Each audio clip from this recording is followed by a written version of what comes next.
paz do Senhor, queridos, bem-vindos ao estudo de mais uma lição da Escola Bíblica Dominical. Hoje estudaremos a lição número 6 com o seguinte tema: o livro de Esther.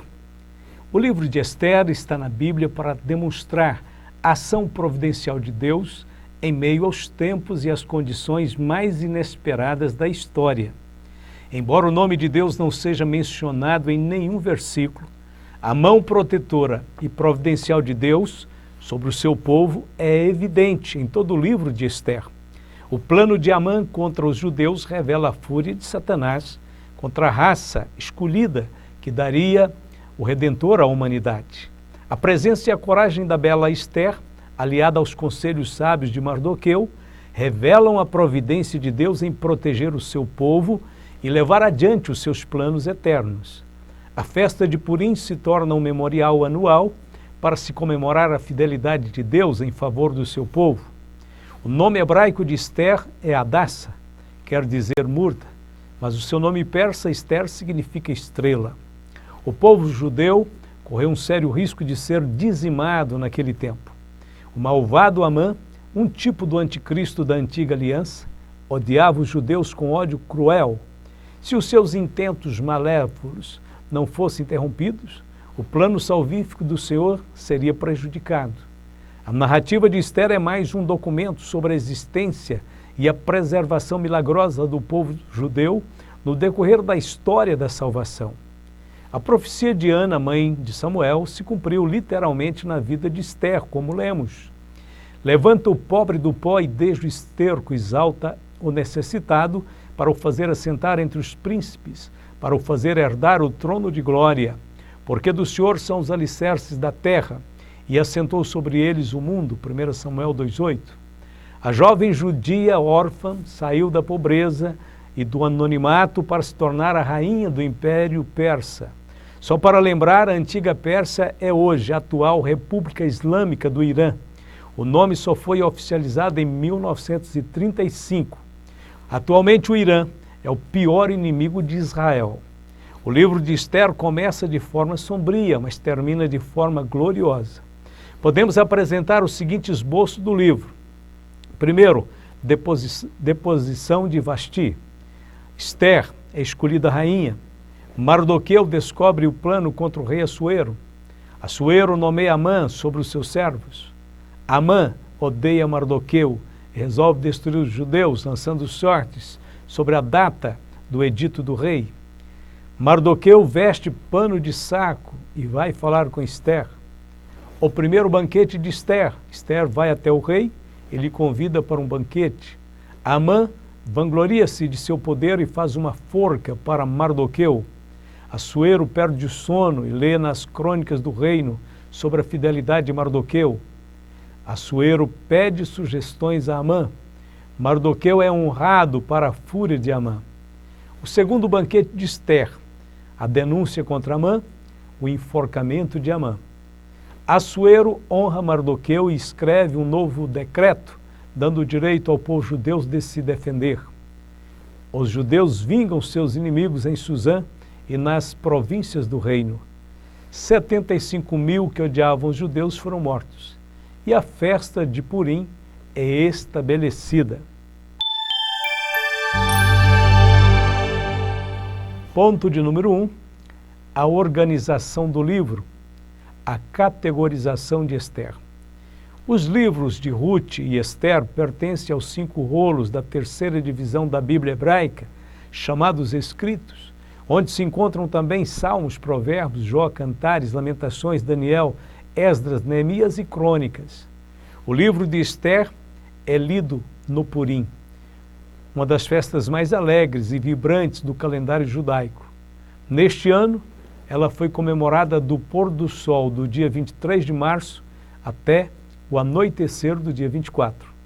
Ao longo dos séculos, Amã passou a simbolizar todos os antissemitas em todas as terras onde os judeus foram oprimidos. Características literárias.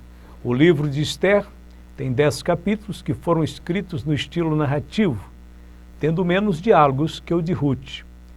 O narrador fala mais que os personagens.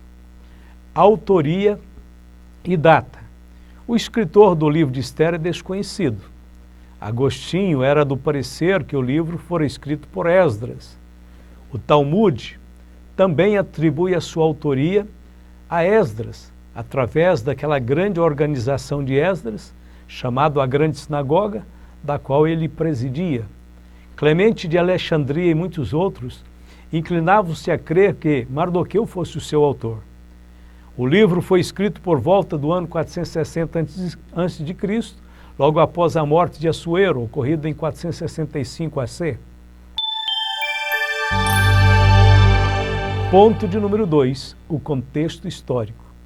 O povo hebreu no exílio.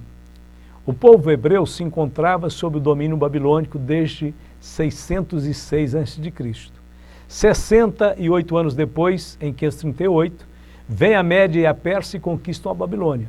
De acordo com Jeremias, o cativeiro devia durar 70 anos, portanto estava chegando ao fim. O fim do exílio. Estabelecidos os acordos entre Dario e Ciro, a partir do segundo ano, Ciro começou a governar o novo império. No primeiro ano de Ciro, rei da Pérsia, para que se cumprisse a palavra do Senhor por boca de Jeremias, despertou o Senhor o espírito de Ciro, rei da Pérsia, o qual fez passar pregão por todo o reino, e dizendo: assim diz Ciro, rei da Pérsia, o Senhor Deus dos céus me deu todos os reinos da terra, e ele me encarregou de lhe edificar uma casa em Jerusalém, que é em Judá. Esdras, capítulo 1, verso 1 e 2. Naqueles dias Daniel estava ali, orando e humilhando diante de Deus em prol da restauração de Jerusalém. Ele era um ancião de 84 anos, estava vivendo ali e Deus o conservaria suficientemente bem para poder contemplar as primeiras comitivas de judeus retornando a Jerusalém. O primeiro grupo de judeus retornou no ano 538, mas os fatos do livro de Esther só ocorreriam cerca de 60 anos depois. Embora o livro de Esther venha depois de Neemias, em nosso Antigo Testamento, seus eventos realmente ocorreram 30 anos antes da volta de Neemias a Jerusalém, para reconstruir os seus muros. Enquanto os livros pós-exílicos de Esdras e Neemias tratam de fatos do remanescente judaico que retornou a Jerusalém, Esther registra um acontecimento de vital importância ocorrido entre os judeus que permaneceram na Pérsia. A importância da rainha Esther vê-se não somente no fato de ela salvar o seu povo da destruição, mas também por conseguir para este povo segurança, respeito num país estrangeiro. Esse ato providencial tornou possível o cargo de Neemias na corte do rei por décadas seguidas e sua escolha para reconstruir os muros de Jerusalém. Se Esther e os judeus, inclusive Neemias, tivessem perecido na Pérsia, o remanescente em crise em Jerusalém talvez nunca tivesse reconstruído a sua cidade. O resultado da história judaica pós-exílica certamente teria sido outro muito diferente. O pós-exílio. Esther registra fatos ocorridos na capital do Império Persa, Suzã, entre o primeiro e o segundo retorno dos judeus para Jerusalém. Estima-se que mais de 1 milhão de judeus viviam naquelas regiões. Mesmo com o decreto de Ciro que permitia a volta dos judeus para Jerusalém, a maioria absoluta deles decidiram permanecer morando ali. Somente cerca de 50 mil judeus voltaram para Jerusalém no primeiro grupo, liderados por Zorobabel. Esse período foi narrado nos capítulos de 1 ao 6 de Esdras. Entre os capítulos 6 e 7 de Esdras, há um intervalo de aproximadamente 60 anos. É na parte final desse período que acontece o livro de Esther. Os fatos narrados em Esther abrangem cerca de 10 anos, de 483 a 473 a.C. Esther é o único livro bíblico com a história dos judeus fora da terra de Israel, depois da ordem para reconstruir Jerusalém. Por meio dele, vemos que Deus foi gracioso, mesmo com aqueles que ficaram.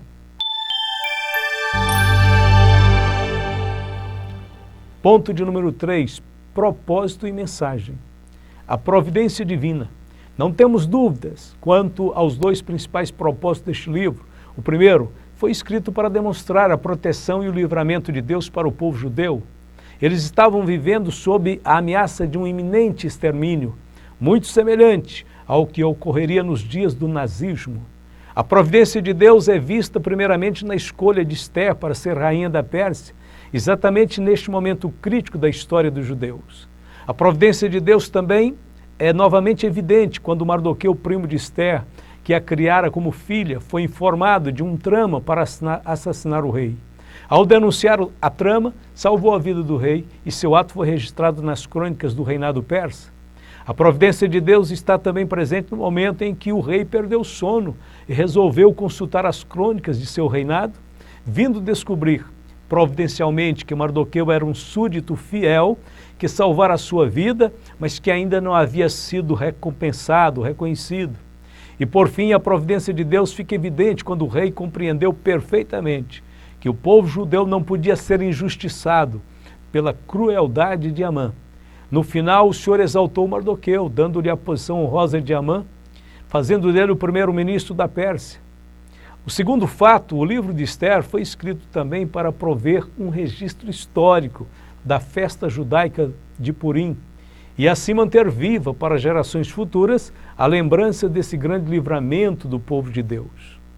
Uma falsa estabilidade.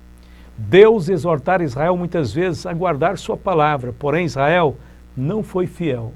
O cativeiro babilônico aconteceu por causa da desobediência. Mesmo assim, Deus nunca desamparou seu povo. Habitando em terras longínquas, Israel não devia adaptar-se àquela situação. Não era a vontade de Deus que os seus filhos gostassem de estar longe da terra prometida. O povo judeu nunca estará totalmente seguro fora do lugar que Deus os plantou. A história de Ester narra exatamente sobre o perigo de uma falsa estabilidade. Estava indo tudo muito bem em Suzã, até que surgiu a ordem de extermínio dos judeus. A falsa segurança foi embora. O povo judeu dependia mais uma vez da intervenção divina para a sua salvação. Este quadro nos oferece várias lições espirituais. Primeiro, temos que conferir sempre se estamos vivendo dentro da vontade de Deus, dentro do plano do Senhor. Não existe nenhuma segurança fora da palavra de Deus. Segundo, devemos vigiar sempre, porque o diabo não cansa de procurar brechas a fim de prejudicar os filhos de Deus. 1 Pedro 5,8. E terceiro, temos que nos revestirmos sempre da armadura de Deus para permanecermos firmes contra as astutas ciladas do diabo. Efésios 6,11.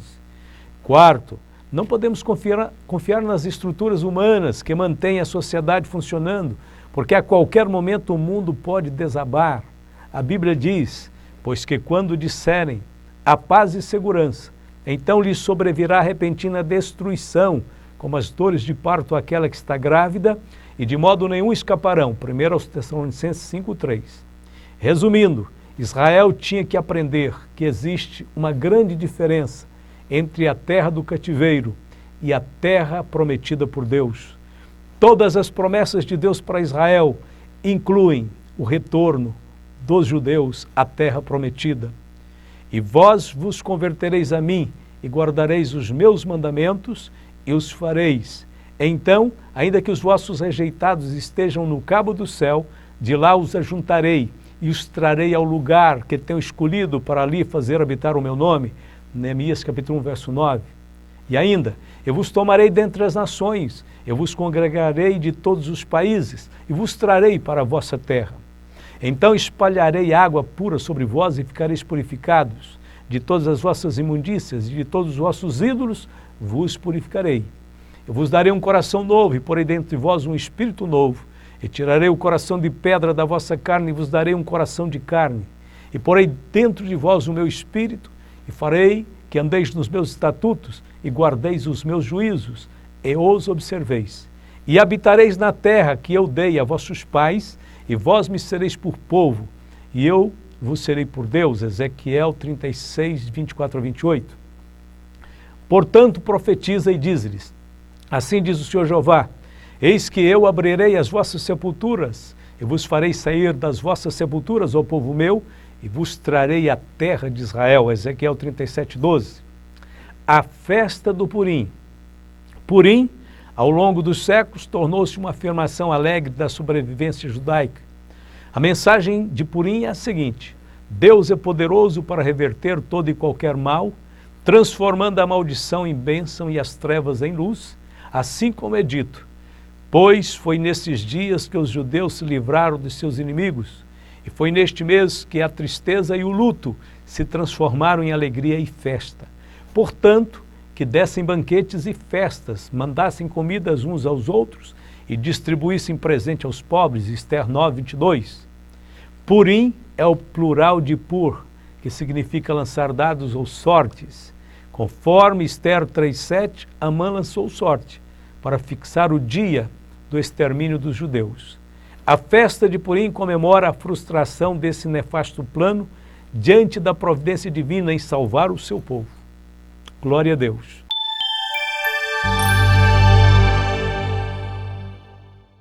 O coração da festa judaica de Purim é, no fundo, a recordação de uma história de aventuras ambientada no antigo reino persa, mas que simboliza os perigos incorridos por todo o povo de Israel por milênios. Conta como a rainha Esther, uma judia, sem que todos o soubessem, conseguiu frustrar o plano de Amã, o conselheiro traiçoeiro do rei, que decidiu exterminar o povo judeu, espalhado por todo o império. Como qualquer história que se preze, o Migilat de Esther, esse é o nome original, deve ser ouvido em conjunto, ao redor do pergaminho que o contém, enquanto os leitores se alternam na recitação em voz alta. La comunità si è spezzettata, abbiamo organizzato 2, 3 punti di lettura. A comunidade se dividiu, organizamos 3 pontos de leitura do Megilat para evitar grandes aglomerações. Foi um ano muito difícil, justamente porque as festas judaicas são festas em família, por natureza, mas com as restrições anti-Covid, perdem a possibilidade de serem observadas de acordo com a tradição.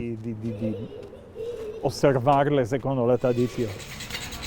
Já fantasiados com máscaras, toda vez que se ouve o nome do traiçoeiro Amã, se bate os pés e se faz barulho, com a intenção de apagar sua memória. Si fa balagar, si fa cagnara, come vogliamo. Se faz barulho, ruído, algazarra, porque é preciso lembrar que o povo de Israel foi salvo mais uma vez. Ancora una volta.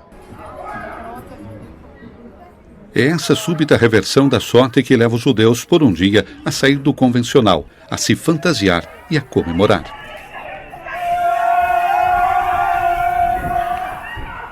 O Purim também chega ao rígido bairro ultra-ortodoxo de Meia Sarim, em Jerusalém, enquanto nas principais ruas da cidade, apesar da proibição de aglomerações ainda em vigor, alguns desfiles improvisados conseguem bloquear o trânsito. Algumas máscaras aparecem definitivamente de acordo com os tempos atuais.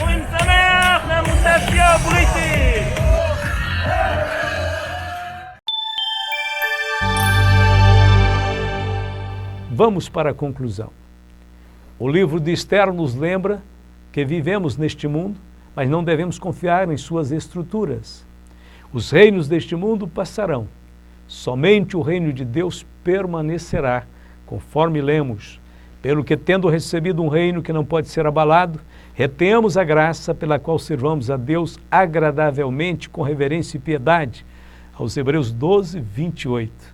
Glórias a Deus, que o Senhor abençoe a todos, que neste momento a graça, a misericórdia e a bondade do Senhor alcance a sua vida, envolva seu coração, toque você e você seja uma bênção nas mãos do Senhor. Deus te abençoe, fique na paz de nosso Salvador Jesus. Amém e amém.